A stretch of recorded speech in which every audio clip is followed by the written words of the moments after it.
beaucoup. Hello, everyone. Bonjour à tous. Welcome and thank you for participating in today's technical briefing, which will provide an update on the COVID-19 vaccine rollout in Canada. Bienvenue au briefing technique aujourd'hui sur la distribution des vaccins contre la COVID-19 au Canada. Today we will hear remarks from Dr. Howard New and Major General Danny Fortin from the Public Health Agency of Canada. They will be accompanied by Joël Paquette from Public Services and Procurement Canada to answer questions. Aujourd'hui, nous aurons les allocutions de Dr. Howard New et du Major Général Danny Fortin de l'Agence de la santé publique du Canada. Ils seront accompagnés par Joël Paquette de Services publics et approvisionnement Canada pour répondre aux questions. Following the remarks, we will open the teleconference line for questions from the media. Suite à la présentation, nous répondrons à vos questions. If you wish to ask questions, please press star 1 on your phone. Si vous désirez poser une question, appuyez sur étoile 1 dès maintenant. Procédons à la séance d'information technique. Let's begin today's technical briefing. Over to you, Dr. New. Thank you very much, and merci, Eric. Hello, everyone, and thank you for joining us at today's technical briefing on Canada's COVID-19 vaccine rollout.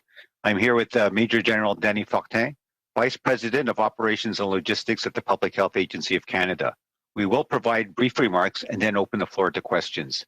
To assist us in addressing your questions, we have with us Joël Paquette from Public Services and Procurement Canada.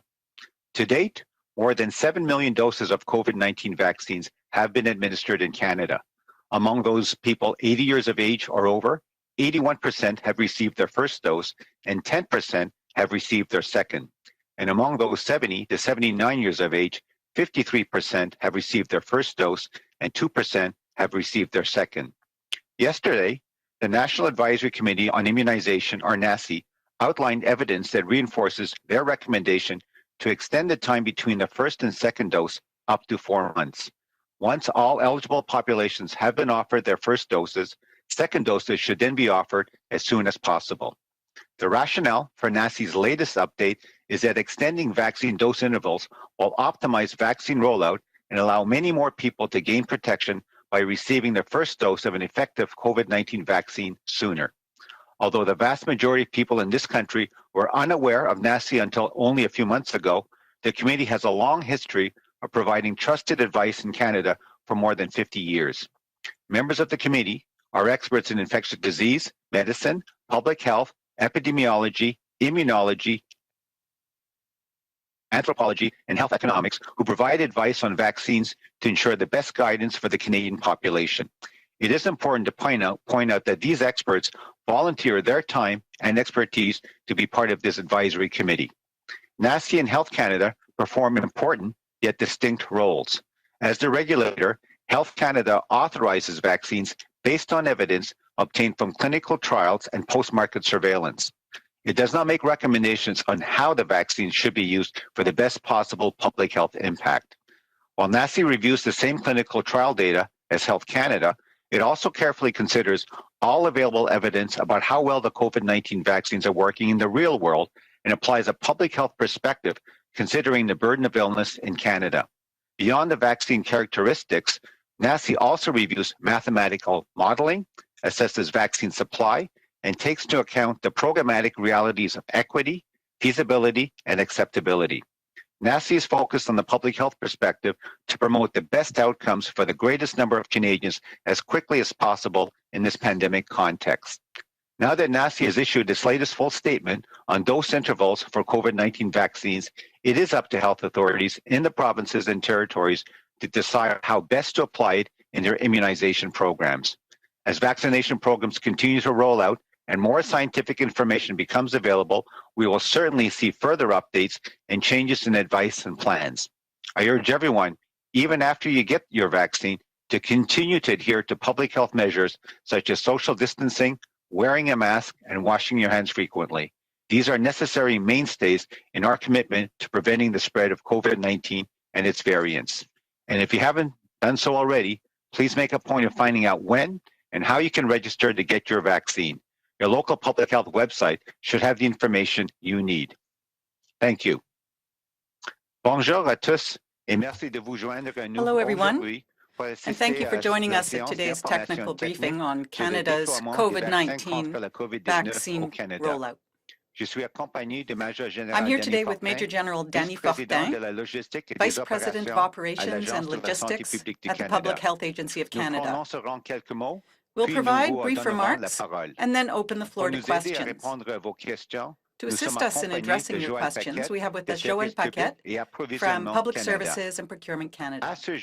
To date, more than 7 million doses of COVID-19 vaccines have been administered in Canada. Among those people 80 years of age or over, 81% have received their first dose and 10% have received their second. And among those 70 to 79 years of age, 53% have received their first dose and 2% have received their second. Yesterday, the National Advisory Committee on Immunization, or NACI, outlined evidence that reinforces their recommendation to extend the time between the first and second dose up to 4 months.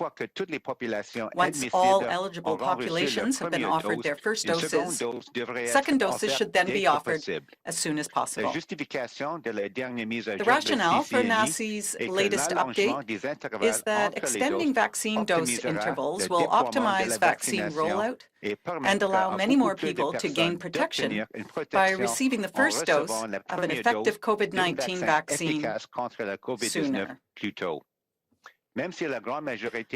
Although the vast majority of people in this country were unaware of NACI until a few months ago, the committee has a long history of providing trusted advice in Canada for more than 50 years.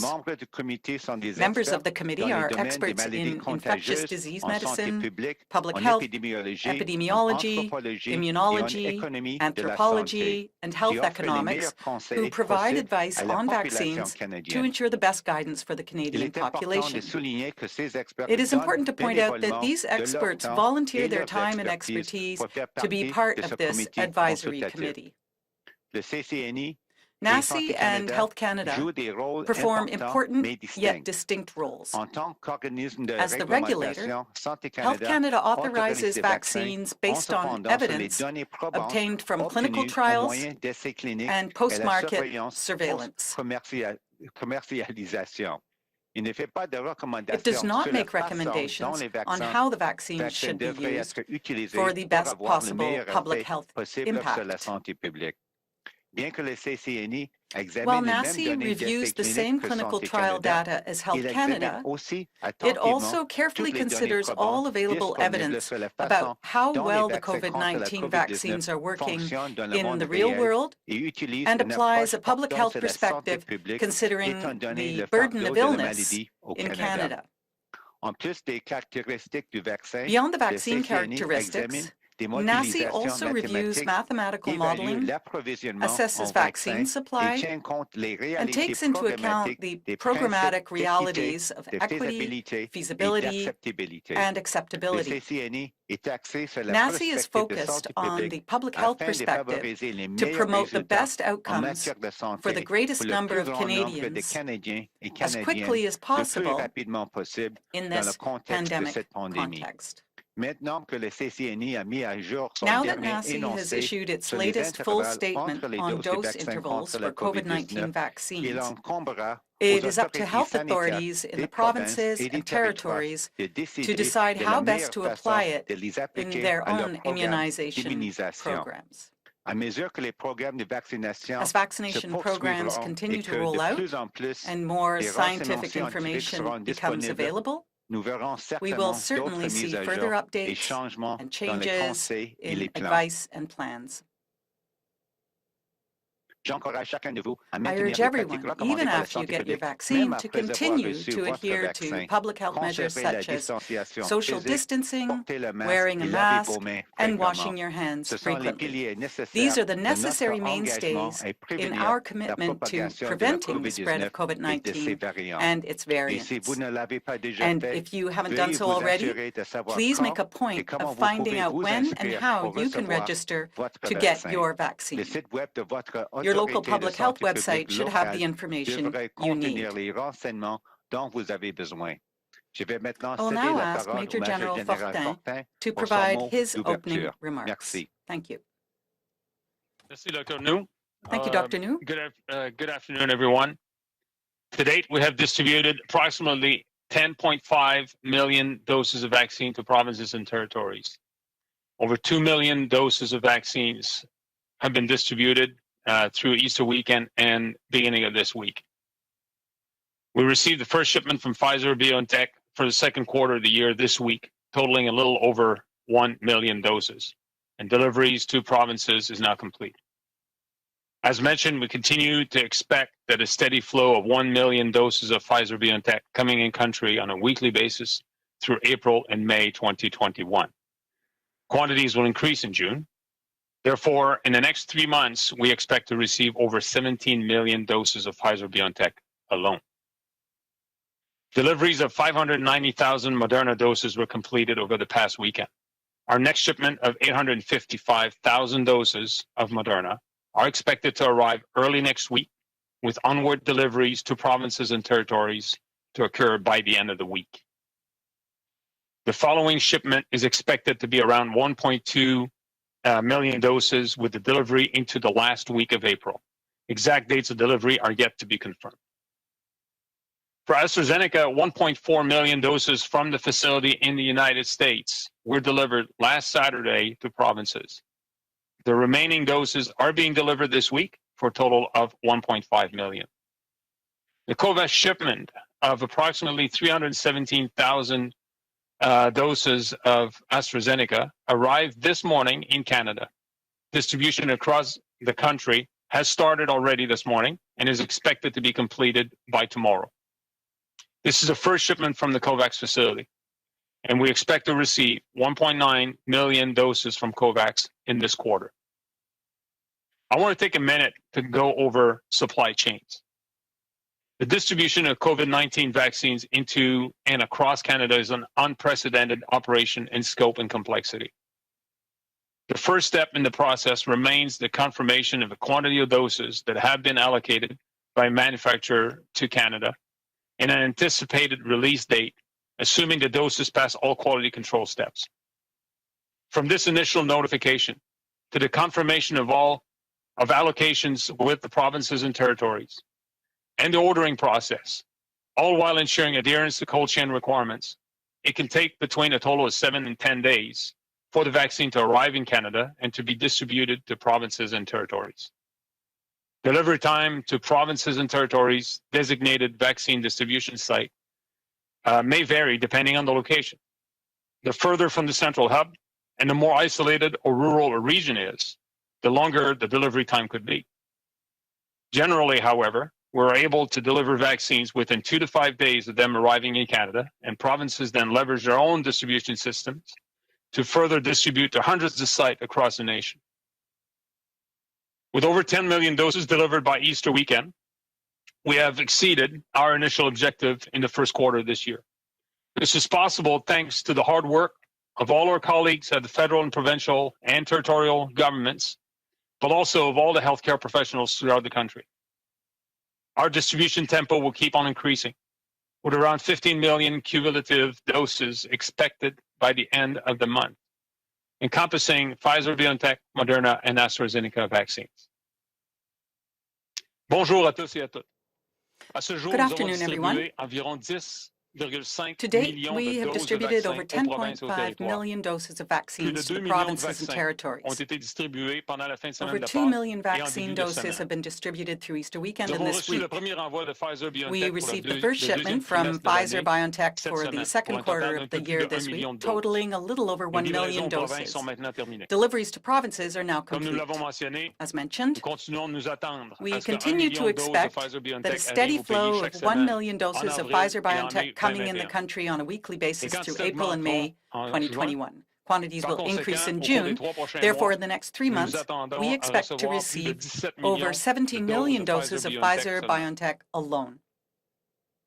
Deliveries of 590,000 Moderna doses were completed over the past weekend.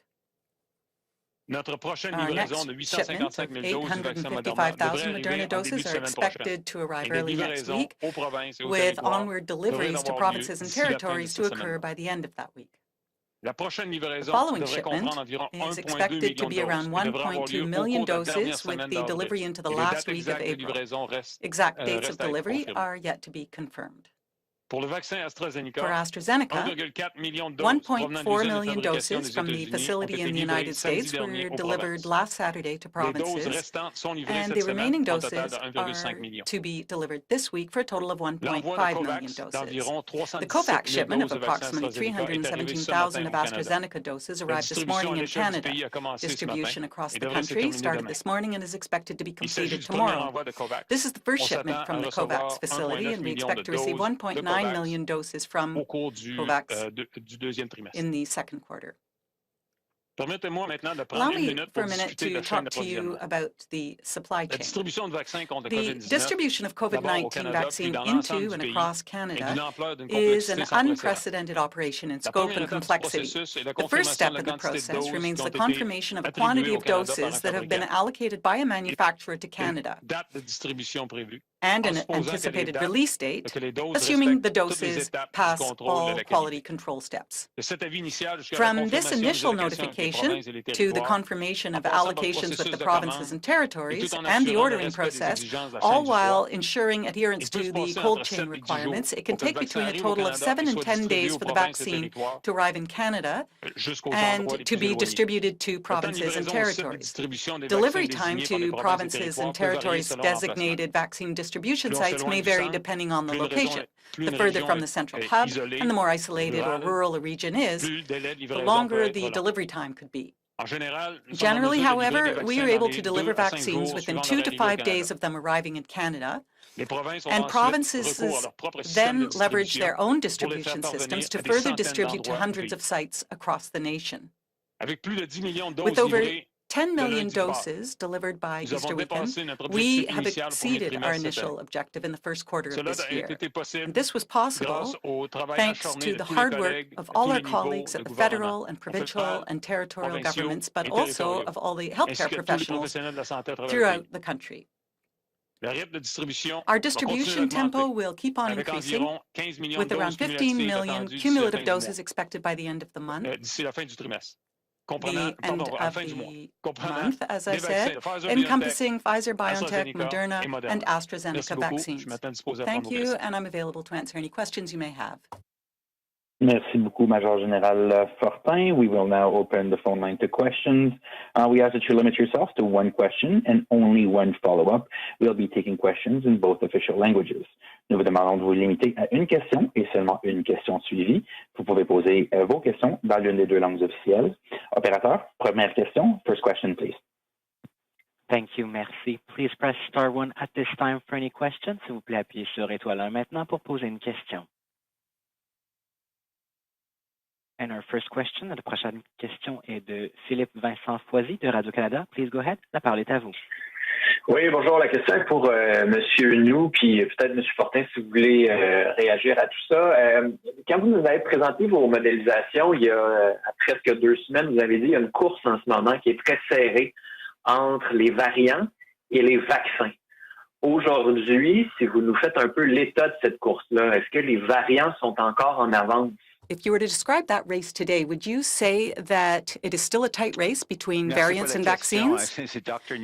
Thank you for the question. And this is Dr. New. I would say that this is a tight race between vaccines and the variants. However, it's not quite as black and white as that. On sait que les vaccins sont en principe Vaccines are one layer of protection, but it's very important to implement other health measures. For example, individual practices and also practices that are carried out at the population level. So it's not as simple as that when one says it's a race between variants and vaccines. We're going to continue to vaccinate as many Canadians as we can, as quickly as possible, but there are other practices that are also very important. In some provinces, COVID-19 transmission is an issue, and also the numbers of variants are increasing. So we really have to keep up all our public health measures, as well as continuing with the vaccine rollout throughout the country. Thank you.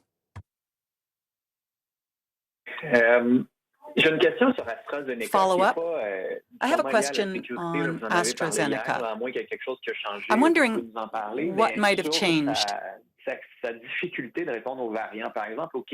In Quebec,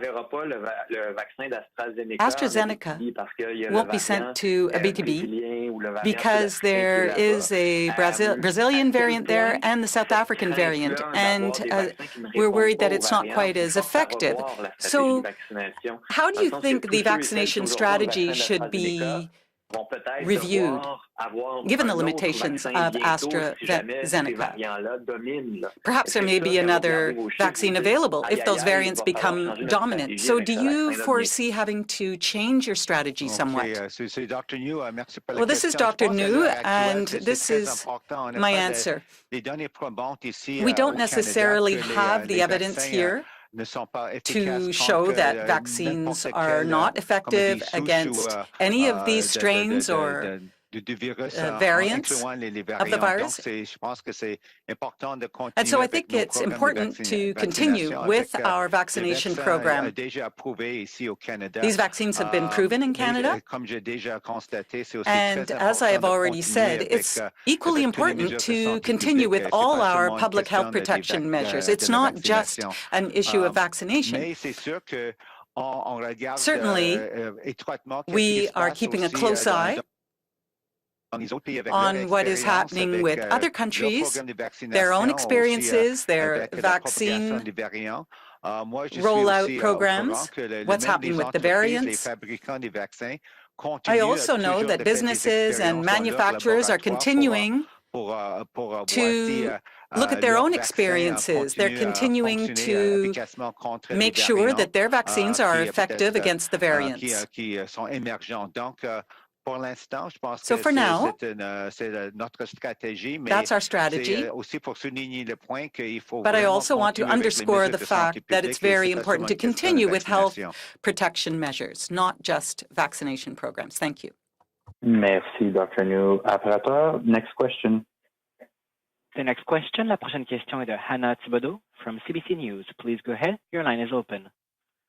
Hi, thank you for taking our questions. I'd like to start first. Many young Canadians who received a first dose of the AstraZeneca vaccine are now concerned about their second dose, and that this shot is really being discouraged from their age group. What is the plan for them?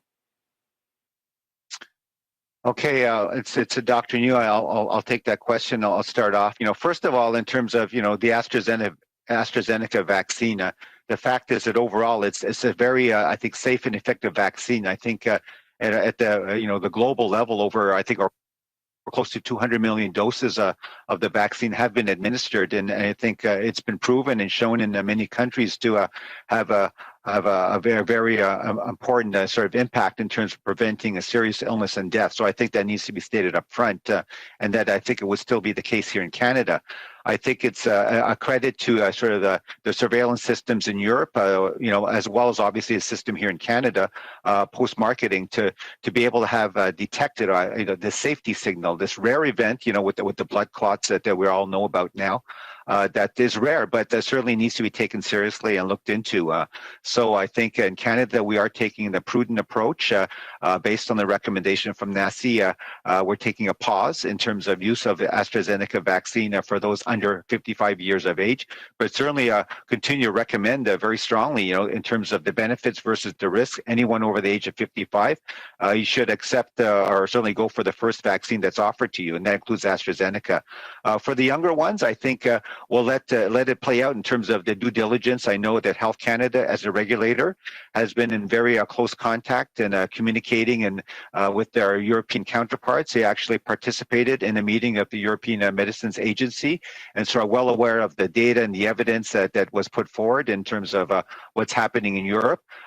They've also put additional terms and conditions to AstraZeneca in terms of requesting additional data stratified by age and gender so they can do further analyses and in the Canadian context. And so based on that, they'll do their deliberations and come forward with recommendations as appropriate. And then obviously following sort of the data coming from Health Canada, NACI as a sort of an expert advisory committee would take that into account and provide updated guidance as necessary and appropriate. I think there is, I think, a bit of time because we are, NACI has recommended the dosing interval could be extended up to 4 months. And so I think for the time being, I think that folks are fine. I think that other options could be looked at.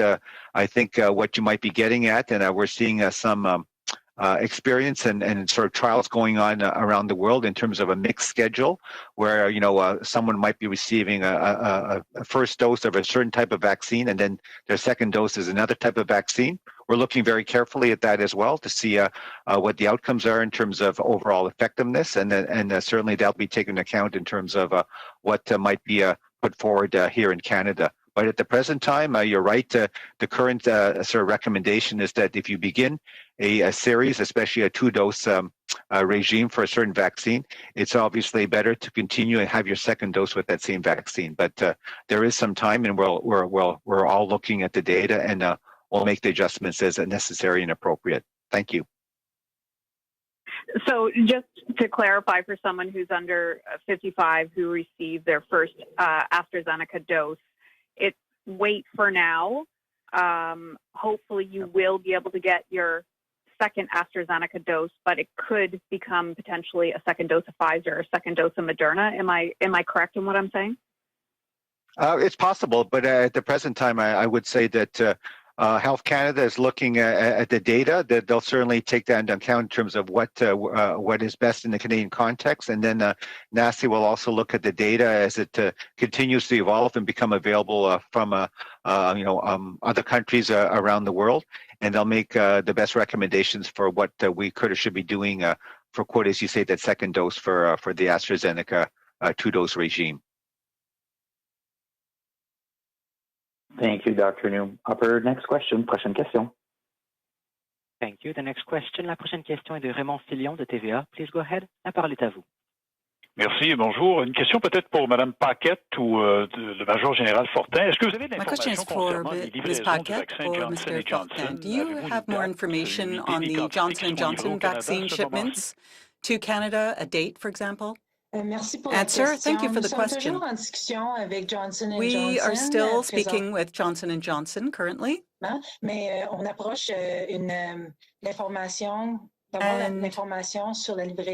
we will be receiving information on shipments as soon as possible. Thank you. Okay, donc pas d'information aujourd'hui. And so you have no information for now. My question is for Dr. New. We're seeing a spike in cases in Canada. We're almost catching up with the States. How do you explain that shift? Because there was a huge discrepancy between the numbers in Canada and the United States, and now we see this spike in new cases. Can you explain that? Have we dropped the ball in Canada? Merci pour la question. Answer, thank you for the question. I think it's difficult to make a general statement. Regions and provinces and territories throughout Canada have their own context. Generally speaking, though, the situation in the territories as well as the provinces and the Atlantic provinces isn't bad. There We don't have there aren't too many outbreaks. However, when you look at the 6 provinces to the west of the Maritimes, and for example, British Columbia, and provinces, the Prairie provinces, Quebec and Ontario, yes, the situation is concerning. This is something we need to follow closely. There are unique factors in every province and territory, and I think there are 3 very important factors. First, we need to continue public health protection measures. We mustn't relax those measures. And we can see what is happening in Ontario and in Quebec. Second, I would say that there is individual responsibility on the part of every Canadian to restrict their contacts, to stay at home, not to engage in any leisure travel, to continue to practice all those good individual health protection measures, for example, wearing a mask, distancing, washing your hands. And if you are offered a vaccine, then it's very important to accept that vaccine, regardless of the one that's being offered. And if we can ensure that those 3 factors are being respected, then we'll be able to control transmission here in Canada. We don't really necessarily need to compare ourselves to another country. We need to do what needs to be done here in Canada. Thank you. The next question, la prochaine question est de Mackenzie Gray from CTV. Please go ahead. Your line is open. Hi there. My first question is for Dr. New. Dr. New, correct me if I'm wrong. From previous press conferences, you and Dr. Tam have been saying throughout this time that it makes the most sense for provinces to vaccinate people moving down by age, because those are the people who have the highest risk of dying if they contract COVID-19. There's been a lot of people who've been pushing recently to have essential workers, teachers, people who work in factories vaccinated, potentially ahead of some of those people who are older. Do you think that is a good strategy to change now, considering variants seem to be impacting younger people more? Yeah, well, first of all, thank you very much for the question, Mackenzie. I wouldn't say that it's any change in the strategy. Right from the get-go, when NASA came out with their recommendations, I think everyone was agreed that the highest risk group were certainly older Canadians, especially those over 80 years of age. We certainly saw what happened, for example, in long-term care facilities in terms of serious consequences and as well as death for those older individuals. And in the first quarter, with a relative scarcity of supply of vaccines, 6 million doses we anticipated. We actually did better than that. I think, over 10 million doses now received in the country. That made sense to prioritize older Canadians. But if you look at the NASA guidance, there is a listing of all of the priority populations. And as more and more vaccines become available, obviously you look at all of the groups. And then I guess I would defer to the provinces and territories based on their demographics, their local context in terms of vaccine supply, where the outbreaks are occurring, et cetera, and so on. They would be in the best position in terms of how they roll out their vaccination programs. So, for example, I know in Ontario, they're looking at hotspots and younger folks, the issue of essential workers. That's actually listed in the NASA guidance in terms of being a priority population. Where it is in the sequence, I think certainly was more important in the first few months of this year. But as more and more vaccine doses become available, millions of doses are coming in sort of on a weekly basis, then I think it becomes less and less of sort of an issue as, in essence, all Canadians will, essentially be offered a vaccination at some point. And so I think I would leave it to the provinces and territories in terms of how best to, at the present time, but moving forward, to administer the vaccine doses they receive to their own populations. Thank you. My follow-up question is for Major General. Yeah, and my follow-up question is for Major General Fortin. President Biden in the U.S. has come out and said on April 19th, all Americans will be able to be eligible to be vaccinated. You know the numbers better than anybody in terms of the vaccines coming into Canada. Can you give us maybe a week or a more specific time frame as to when you would expect we have enough vaccines in Canada to vaccinate all eligible adults?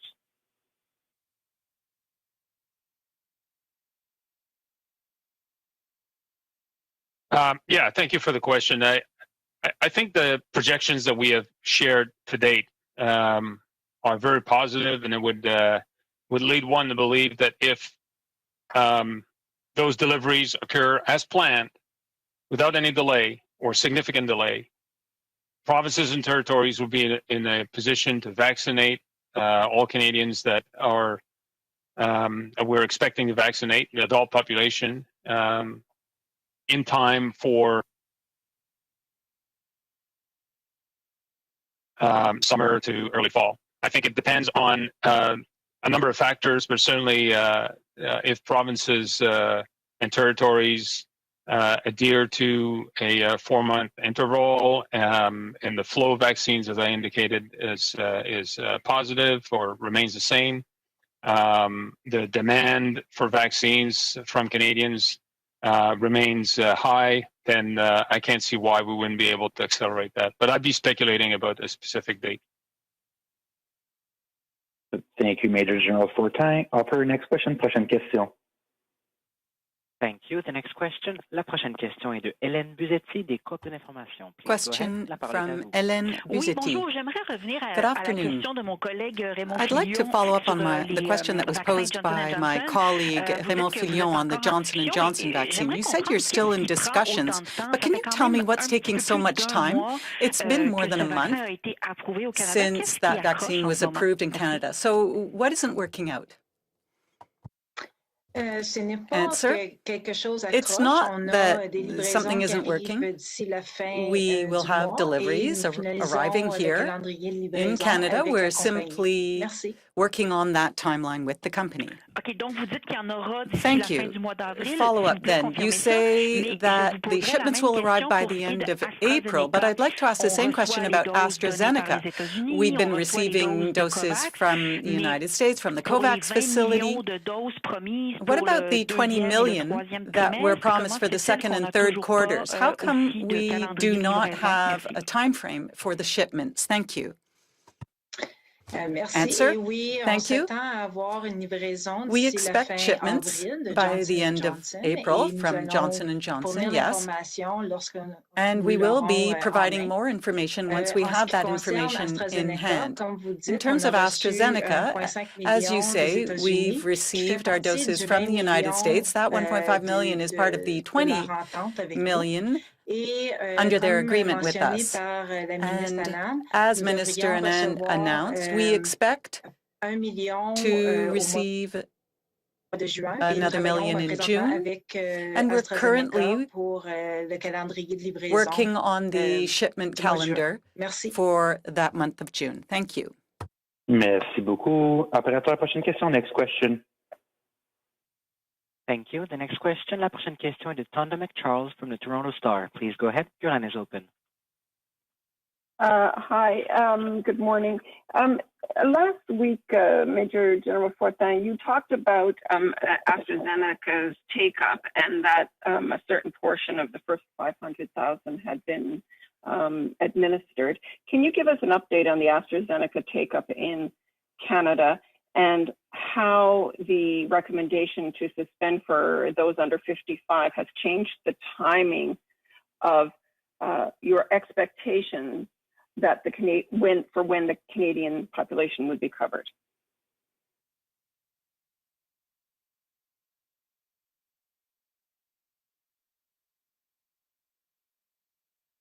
Hi, it's General Fortin here. Can you hear me? Yes, we can. Sorry, so I missed part of the question. I had some technical challenges, as you can see here. So I heard part of your question. I'm sorry, Tondra. Could you repeat that? Yeah, sure. So my first part was last week you told us about a certain portion, the majority of the AstraZeneca vaccines that have been distributed to provinces had been administered. And so a week in now, I'd just like to understand what the latest numbers are on that, on the AstraZeneca uptake, and how the recommendation to suspend it for below 55 years has changed your expectations for the timing of the coverage plans. Yeah. Does that make sense?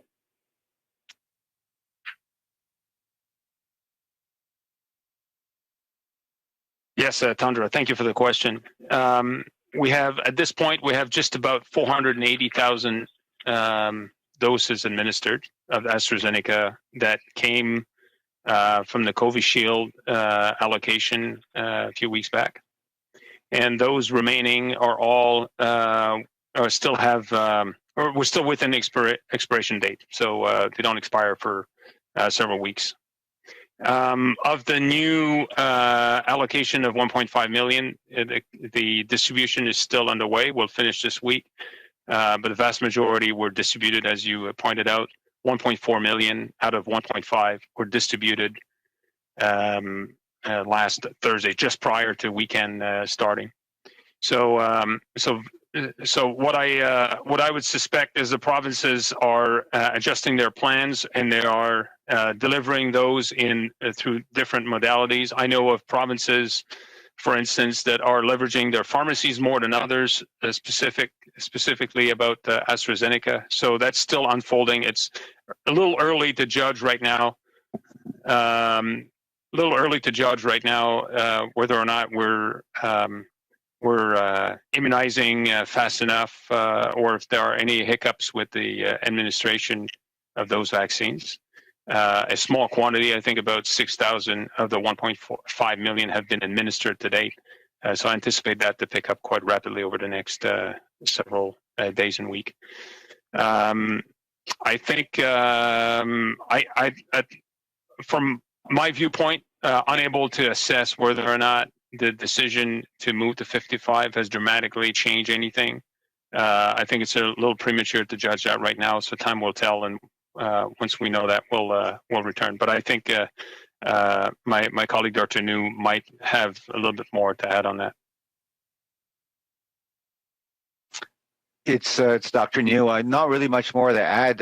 Certainly, just anecdotally, I think there's been good uptake. Certainly here in Ottawa, I understand there's waiting lines at pharmacies and sort of all of the sort of the outlets in which the vaccines are being offered, and people are taking it up. I think people are taking the message to heart that it's important to get vaccinated as soon as possible when you get offered one of the approved vaccines here in Canada, including AstraZeneca. So I think it's looking good, and I hopefully as more and more Canadians become vaccinated, then we'll reach our objective of all Canadians being vaccinated with the 1 and 2 doses. I think the Prime Minister spoke to it as sort of towards the end of the summer. So I think we're on track for that, and I think we just need to keep, as they say, our nose to the grindstone and keep focused on the task at hand. Thank you, Dr. New. Tonda, follow up. My other question, Dr. New, is you mentioned several times in this news conference that people who get vaccinated have to continue with all of the individual public health measures and respect the population level public health measures. So I'd like to know at what point you intend to issue specific guidelines or advice for vaccinated people and what they will or won't be permitted to do, such as we've seen in the CDC. I know you've been asked this question a number of times, but now we're well into it. So I wonder if you have any advice for us right now, since people are getting those vaccines in their arms. Okay. Did you have half an hour or so? No, I'm kidding. But yeah, I'll take it. I'll be honest. Sure. It is. Still your business. No, it is a complex issue, and I would say that. First of all, there's a lot of aspects in terms of just how effective the vaccine is and so on. So I'll hit a couple of points. First of all, in Canada, we're doing sort of one dose to everyone to give them a certain high level of protection, and then we're going to aim for the second dose. So I think most people would understand that certainly with the one dose, it gives you a good level of protection. But I think, in Canada, I think we have more of a, how I would call it, a sort of a community or collective sort of approach to vaccination. So by having the one dose, you give yourself a certain level of protection, but you're also, in many ways, helping to protect not just yourself, but your family, your friends, but also even, let's say, people you don't know in your local community, because it also helps to diminish or decrease what I call local or community transmission. So that's an important point to make. Once you get 2 doses, you will have the maximal protection that you would get from the vaccine. But even then, here's the interesting point. Let's say, just for the sake of a number, a vaccine, and we know no vaccine is 100% effective. So let's say you have a vaccine, 2 doses, you have a 90% effectiveness. I think on an individual level, that's great. You can go around, wow, I'm protected, 90% protection. That's great. But if you look at a population level, think about it. That means that you have 100 people vaccinated. For every 100 people vaccinated, 90 actually will have the protection of the vaccine. But unfortunately, there would be 10 people that, even though they're vaccinated and thinking that they're protected, actually the vaccine wouldn't work for them, and they would still be susceptible to, getting COVID-19, and then, if they got it, getting sick and transmitting to others. So that's the reason why we still talk about the fact that, hey, even if you get vaccinated 1 or 2 doses, it's not sort of free for all in terms of you can do what you want, because there's still that possibility that you aren't protected individually at a population level, and you could transmit it or get infected yourself. So that's one point. The other part also is that even in terms of the vaccine itself, the other characteristics we're still learning about. The vaccines have proven to be effective in terms of real world evidence with respect to decreasing the risk of severe illness and death. But in terms of asymptomatic infection transmissibility, that's still, I think, a bit of an open question. There's some good evidence from around the world that, hey, it's pretty good in terms of preventing onward transmission, but it's not, I think, 100%. So that's another, a question that still, I think, the science is out there to look at. And then I think another aspect is obviously the durability of protection, right? Hey, these vaccines have only been around, since sort of late last year, and here we are into the first quarter, past the first quarter, here into now April in Canada. And so here in Canada, but also around the world, we're still learning as we go in terms of how well they're working in terms of effectiveness and in terms of also durability of protection. So that's another aspect. And of course, with the variants, we're still keeping an eye on in terms of the vaccine effectiveness, looking at to see if there are, what we call vaccine escape situations or cases as we move along with our vaccination. So with all of these factors in play, I don't think it's as straightforward in terms of giving guidance to people. Yes, you can do this or you cannot do that based on getting 1 or 2 doses of the vaccine. The other part also I would say is that to finish off the answer for now is that it also depends on local context and epidemiology, because depending on the sort of the circulation of the virus in your local community, even with 1 or 2 doses and all the things I just mentioned, just now, that will also determine what local authorities feel comfortable in terms of, allowing certain types of activities, mass gatherings and so on. So I would say, just for the sake of an example, who knows now or maybe a few months down the road, if you've received 2 doses in Charlottetown, PEI, the situation based on the epidemiology, you may be allowed to do more things in that environment and situation compared to, let's say, having received 2 doses in downtown Toronto.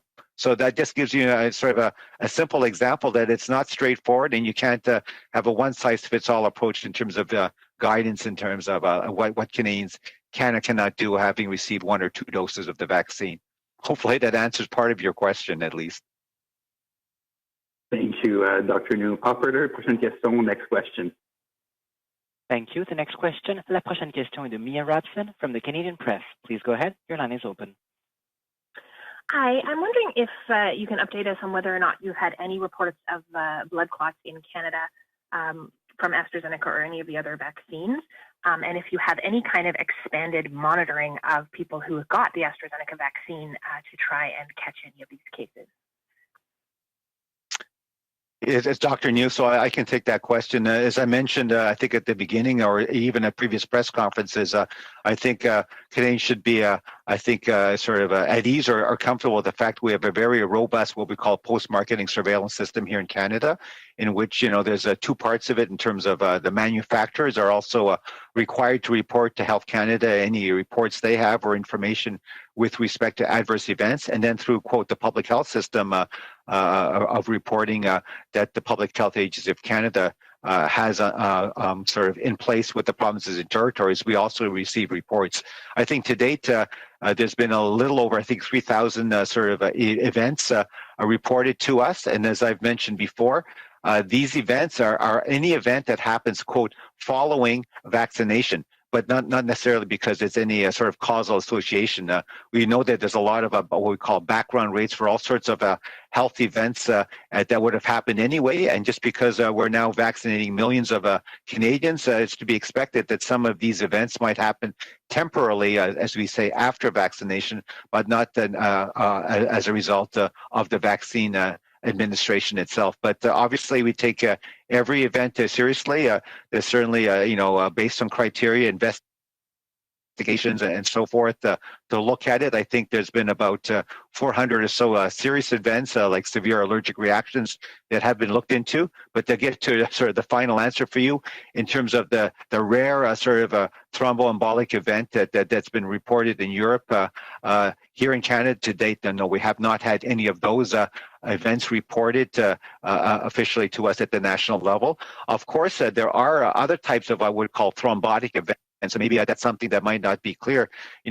Other simple blood clots in the legs and so on that happen maybe, as I said, either just in terms of a background rate or maybe temporarily after vaccines. Those are also looked into and investigated, but certainly no safety signals, I'd say, overall have been reported to date to us here at the national level. Thank you. Follow-up, Mia? Yeah, and I just have a couple of questions about the numbers and on the slides and information you handed out today.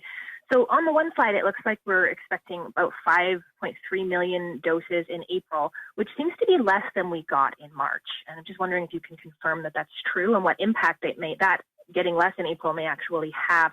And also, Moderna's doses, my understanding, they were supposed to arrive this week, and now you're saying they're going to arrive next week. So is there another delay on getting Moderna's doses because of the quality assurance program or other reasons?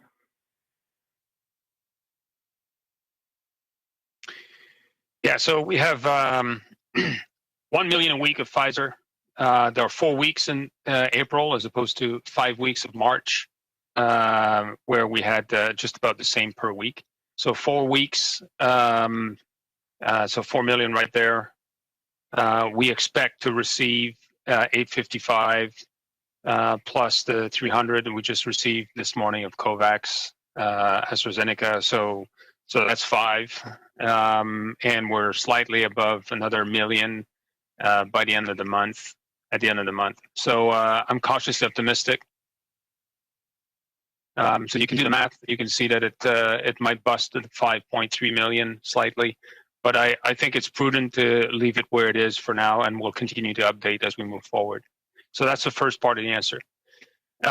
Secondly, I think when it comes to Moderna, we've been indicating for a while that Moderna was able to move from a 3-week cycle to a 2-week cycle. And with an expected delivery to Canada or expected pickup in Europe with our logistics service provider in that said week. Recently, they experienced some backlog with quality assurance. It's part of their manufacturing process. At the tail end of the manufacturing process, they want to, as you would suspect, they want to go through the proper quality assurance processes, and there's a backlog. And as a result, we expect to pick up doses that were scheduled for this week, early in the week, so possibly Monday, with arrival here the next day and distribution right away to provinces and territories. So to be completed by Friday the 16th. The same deal happens, or we anticipate the same deal for the third week of April, where it might be available for pickup at the end of the week or early in the following week. And therefore, I think it's prudent planning on our part right now to bank on the last week of April, and we'll advise as we get closer or as we get through it. So that's the best I can tell you for now with regards to Moderna backlog with the quality assurance processes. We don't anticipate that to last beyond that month, but according to AstraZeneca, but we'll advise as we get more from them moving forward. Thank you, Major General Fortin. Operator, next question. Prochaine question. Thank you. The next question, la prochaine question est de Ryan Tumulty from the National Post. Please go ahead. Your line is open. Yeah, good afternoon. I've noticed in the stats that you've provided that the Northwest Territories, the Yukon, and Nunavut are well ahead in their vaccination efforts. I know that was a deliberate effort, a deliberate decision made early in the process to send them more vaccines than they would have otherwise qualified on a per capita basis. I'm wondering if you can talk me through why that decision was made, what was the reasoning for that decision, and I'm also wondering if you're following how their rollout is going because they're much further along than the rest of the country. Okay, well, I'm happy to explain that. I explained that several times earlier in the winter. And you'll recall we discussed at the time that we're into an unprecedented activity distributing vaccines across the nation with the population density that we have in winter in remote locations, and in particular, there are additional variables at play in the territories, variables that they have to contend with that others don't have. Case in point is the vaccinators and some of the support staff, but the vaccinators in particular often come from provinces and are currently in the territories on an extended period for the purpose of administering those vaccines, in addition to the small medical staff that they have already. The second important point is remote and indigenous and isolated locations throughout the country, territories included, have challenges with access to healthcare that make it even harder for those populations to get access in a timely manner, given the volume that of people that could potentially get COVID. So the decision was made, and I think Dr. New could expand on that with greater fidelity, but decision was made through various tables to recommend an approach where 75% of the adult population in the north would have access to vaccines in the first quarter. And that's a commitment that the government went with, and we provided those doses to the territories to administer, and they are progressing very well. When you look at all the variables at play, there's a combination of different modalities, super site in Whitehorse, community hopping with small teams to various locations throughout the territories, even more so in Nunavut, given the litany of distances there. So I don't know if Dr. New has anything to add to this, but that's part of the reason why they saw an accelerated delivery, and they are progressing very well. We're monitoring very closely with them as well, their progress and their assessment of the demand. If there's anything that we can do and we can replicate or adjust with the provinces to ensure that we take on board all the best practices and lessons that we identify from across the country, including, of course, the territories in this case.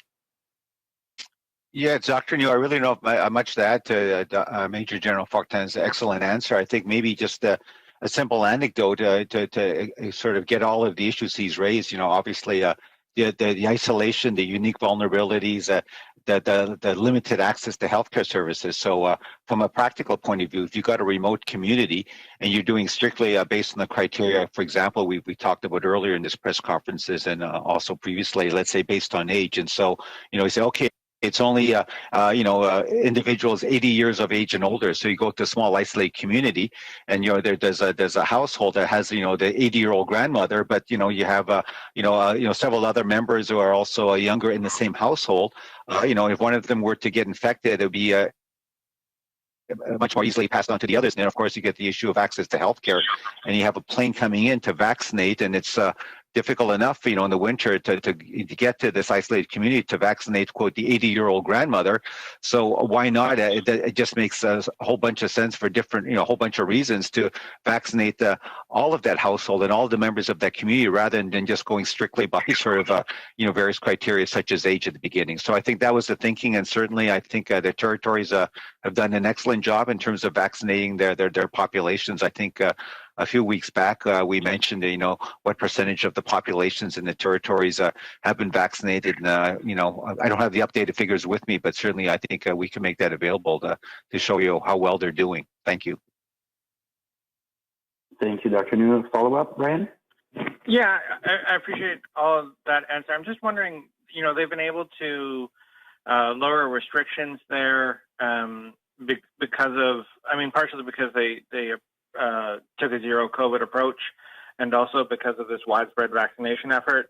I'm wondering if, we've talked a few times here about being uncertain when we'll be able to reach herd immunity.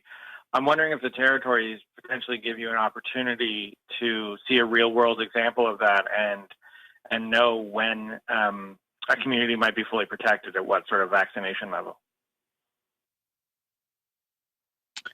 Yeah, it's Dr. New. I think that's an excellent question. I think we're all learning, both here in Canada and around the world. And you're right, as populations get vaccinated and you look at the level of circulating virus, herd immunity, vaccine coverage, all of those parameters are very important to study. And I think as people are getting vaccinated, obviously, there's record keeping involved in terms of, collecting the data. And certainly what we're looking forward to is hopefully, as you say, the sharing of the data, even publications in terms of how various situations, be it the outbreaks, are managed. There's lots to learn. And so you're right. It's sort of a good news story. What's happening in the territories with their, I think, overall low level of COVID-19. I think the success of their vaccination programs, but it's, as I said earlier, it's not just the vaccination alone. It's some of the other sort of a good implementation of public health measures, both at an individual level and also, I think, at a population level that have contributed to that. And if there are lessons to be taken from that could be applied to other contexts in Canada, certainly among the provinces and territories, we're always exchanging best practices at our special advisory committee. Some things, obviously, I think might be transferable or sort of applied, more generally from jurisdiction to jurisdictions. Others, I think, to be quite honest, I think are unique to the context of the territory. So, what might work in Whitehorse might not necessarily apply to, let's say, again, using the example of downtown Toronto with its greater population density, et cetera. So I think there's still lots we can learn and should learn. And I think as we go on, I think the goal of vaccinating all Canadians as soon as possible, who are eligible, I think is what we're all still focused on. Thank you, Dr. New. We have time for one last question. Dernière question, s'il vous plaît. Opérateur. The next question, la prochaine question est de David Aiken from Global News. Please go ahead. Your line is open. Thanks very much, guys. Question for Major Fortin. There's a lot of back and forth in various provincial jurisdictions that, provinces have so many doses in the freezer. If I look back sort of historically over total doses received by Canada, and compare that to total vaccines distributed, on any given day, there's between 20 and 25% in a freezer. In other words, it seems provinces are keeping a buffer, and that's since the beginning of January. So I wonder if you could just explain, is that normal that there would be essentially a buffer that provinces would manage? And then the corollaries in the last couple of weeks, that buffer has increased a little bit, and on Monday it peaked at 35%. 35% of total vaccines distributed were still in freezers, and we haven't been at that ratio since January. So could you speak, Major Fortin, I know it's going to vary locally, but just generally about the concept of we're never going to have 100% of all the vaccines distributed in arms. There's always going to be some in a freezer. Does that make sense? It does. Thank you. That's a great question. So let me expand on that a little bit. I think provinces and territories do their very best to administer as rapidly and as effectively as possible vaccines to Canadians throughout the country. Full stop. Now, no one is holding on to vaccines in a reserve in case of, except for local readjustments. What I would say is, and based on a lot of conversations at all levels that are, we maintain conversations, through the week, every week with provinces and territories. What we see is a real desire to ensure that they have a constant flow of vaccines to some of the rural and remote locations in their jurisdiction. And I know of a number of anecdotes where, because of delays in supplies or challenges with weather and so on and so forth, they had to shift doses from one community to another, only to shift right back the next day once they have received the vaccines they were supposed to receive. So there's a constant, vaccines are in constant movement across the country. And I tried to lay this out a little bit in my statement, where it takes days to distribute all the way to some of the most remote locations. There's also deliberate plans to deliver late to some locations, as you need to line up the right resources to include the vaccinators. And in the cases of going from community to community, particularly in Northern Ontario or north of prairie provinces, you need to time this right.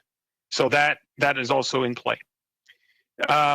We are working collaboratively very tightly with provinces and territories. Just in the last week plus alone, we distributed over 100 freezers in addition to what was already distributed.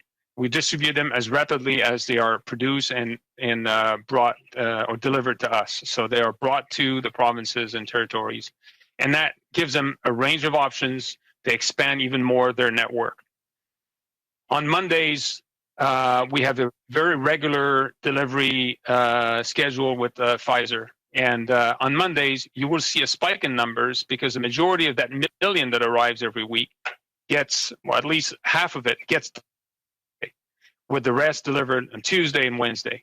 So it would be unfair to look at a particular point in time. We need to even it out and look at a longer range, and you see low points and averages throughout the jurisdiction to have a better sense of how they're doing. So I would close with this. We do everything we can, close coordination with provinces and territories, to ensure that we support them the best way we can, and they are doing their best, and their very best, to deliver through all the various locations in their jurisdiction. That last mile, all the way to the point where Canadians get immunized, is different from one jurisdiction to another, and they're doing a fantastic work immunizing as effectively as possible, given all the circumstances. Terrific. Thank you very much. And just quickly, a question for Dr. New, and I'm going to move away from vaccines for a second and to, I guess, some of the therapeutics that we need to treat seriously ill patients in ICUs. We've heard some hospitals say, Dr. New, that one of the vital drugs that's in short supply is a drug called, and I'm going to butcher the pronunciation, I'm sure here, tocilizumab. I hope that's kind of close to it. I just wonder if you're able to speak to whether Health Canada is doing more to acquire that tocilizumab and or other therapeutics needed to treat some seriously ill patients in ICUs.